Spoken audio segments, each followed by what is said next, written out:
Broadcasting out of Albuquerque, New Mexico, you're listening to the Low Blow MMA Boxing Podcast. Jorge Hernandez with the Low Blow and Southwest Fight News, here with Arizona prospect, originally from Chicago, Trevor McCumby. How you doing, man? Doing good, man, doing good. We're here at Busted Knuckle Boxing. This is your home, I guess, for your training, but you also train out of the Oxnard gym with Roberto Garcia. Yep. So tell us what the difference is between both.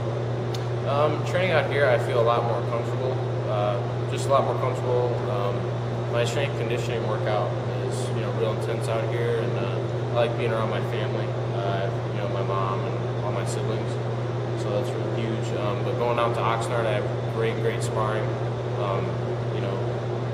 Great sparring. And obviously working with Robert is huge. He's a great trainer. So you're 6-0 with 6 knockouts. Yep. So you're quickly developing into one of the top guys here, not just out of Southern Arizona, but pretty much in the entire state. Is that something you go for every fight, to end it early just to make a statement, or do you let the knockout come naturally? You know what? Usually the day before, when I'm at the weigh-in, I look into his eyes and see if he has the fear in his eyes or not. I fight with ferocity, and I obviously every fighter like to get the guy out. But my last fight, pretty tough. He had a good chin, so I kind of boxed a little bit more, and eventually I got a nice body shot in. Just stayed a little bit more calm. So I'm trying to work on staying more calm and setting up my shots instead of just plowing through these guys, because I need to get the experience in. Definitely. Out of your 6 fights, only 1 has been in Arizona, correct? Yep. So you've been traveling all over this. Yeah, all over. Does that help with not having pressure of family and friends here in the area, or? It really doesn't matter to me. I always like to rise to the occasion. I've always been a clutch fighter, fighting the amateurs, fighting at the national finals. I love the clutch situation, so it really doesn't matter whether I have my fans here or not.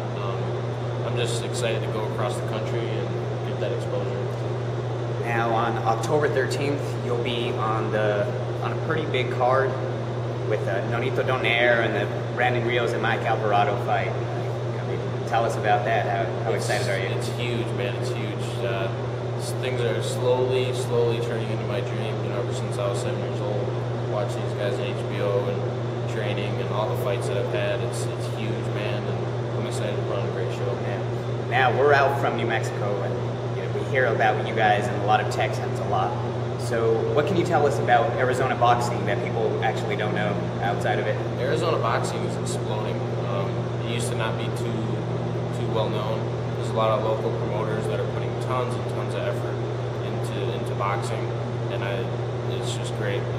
I've been to a few of the Iron Boy promotions and a few others. They put on great shows, and I love going and supporting all the fighters, and I hope the best for Arizona. You were telling us earlier that you pretty much, grew up through your high school days here within the area, and it's around the same time probably one of the hottest prospects in the United States, Jose Benavidez Jr., was actually developing as well. At 17, he went pro. So that's around the time you were actually good friends with him, and you continue to be. Tell us a little bit about him and you guys' relationship. When I first moved out here, we were looking around for boxing gyms, and they had seen us at national tournaments, and they you're the guy from Chicago. My dad and his dad got very close, and we started sparring, and we learned a lot from each other, and kind of just grew from there. He's a great guy, and he's going to be a world champion. Yeah. You were talking about the local events. It seems like they're developing more and more. From what I heard last night is that the Iron Boy promotion is hoping to have about maybe 8-9 events. And what can you tell us about those young up-and-coming guys that are on those cards?